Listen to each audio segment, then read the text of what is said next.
Le laboratoire mécanisme d'accident, donc comme son nom l'indique, étudie les accidents de la route principalement.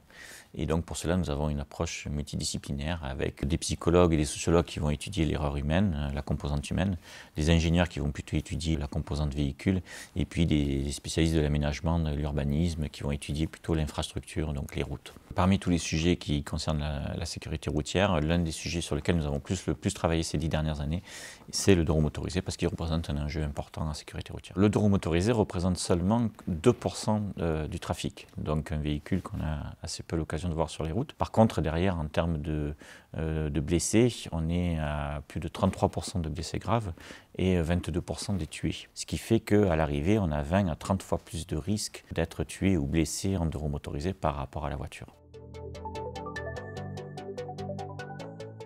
L'accident du deux roues motorisé, principalement, il se fait sur l'avant du véhicule.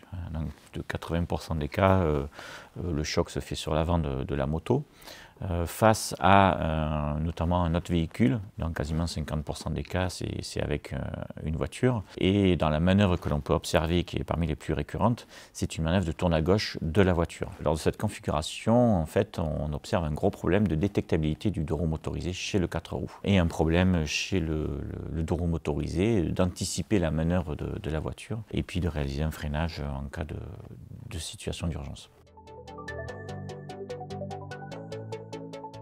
Les facteurs de risque qui expliquent ces accidents, ils sont multiples, hein. Il y a notamment la détectabilité. Donc un deux roues motorisé, c'est petit, c'est difficile à voir, ça peut être caché par un arbre, un poteau. Puis on a aussi la vitesse qui va être un facteur aggravant, parce que plus on est petit et plus on a une vitesse importante, plus c'est compliqué d'arriver à identifier quand est-ce qu'il va arriver jusqu'à moi.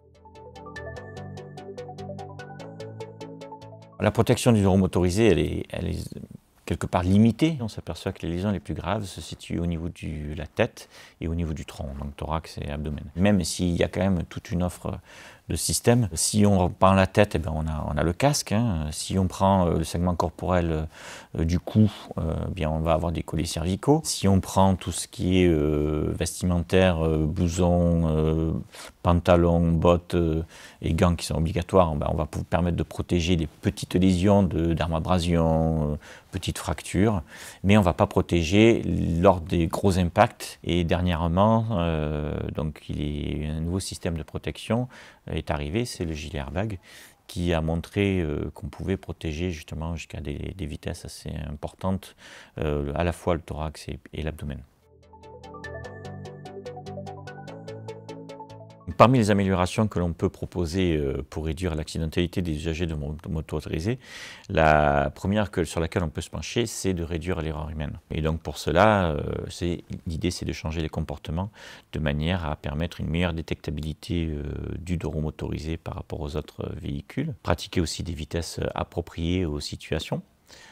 Et puis après, il y a d'autres solutions comme rajouter des aides à la conduite sur le véhicule pour pallier justement aux erreurs humaines, sensibiliser les personnes au port d'équipements de protection, l'usage des infrastructures, l'améliorer et la formation notamment aussi du deux roues motorisé.